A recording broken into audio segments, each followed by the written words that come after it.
Agar ruhing horgin bo'lsa,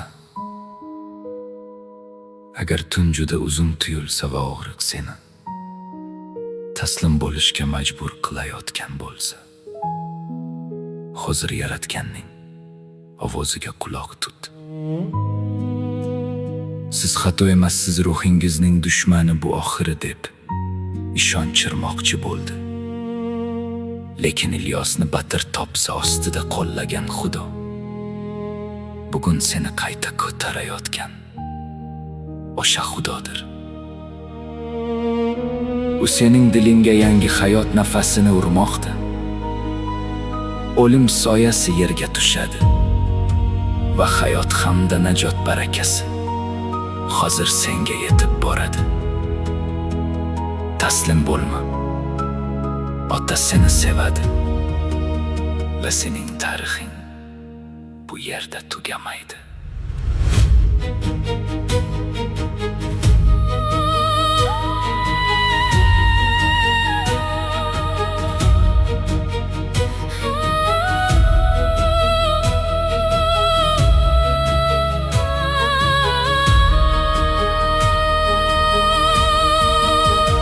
Osmonga qarab, tun ham o'tib ketar tezda.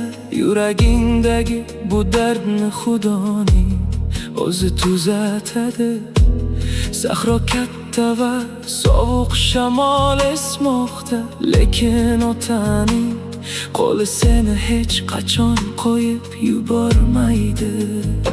Bu sening qorong'u xonangdagi har bir ko'z yoshingni ko'rdi. Umiding shu soyasida ochay deganida, hayotingni zoya qilma. Kitobni hali yopma, imkonsizni imkon qiluvchi Xudo oxiringni qayta yozmoqda. Hayotni qabul qil, barakani qabul qil. Muqaddas ruh yuragingga shifo beradi, seni qayta ko'taradigan Ilyosning choponi. 3 baravar baraka og'riqingni o'zgartiradi.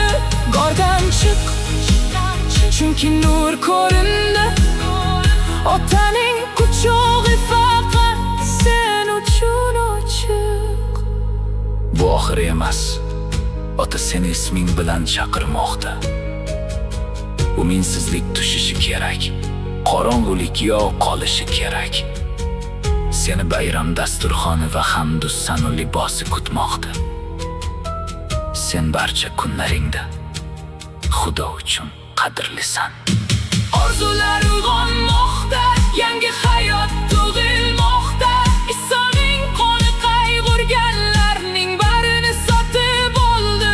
Davul bosilmoqda va uning tinchlik egallamoqda.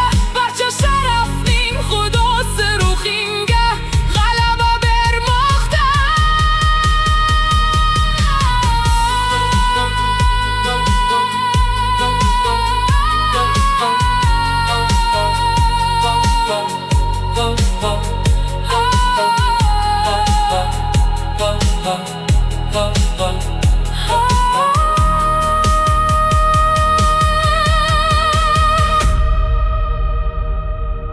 Tinchlik bilan bor.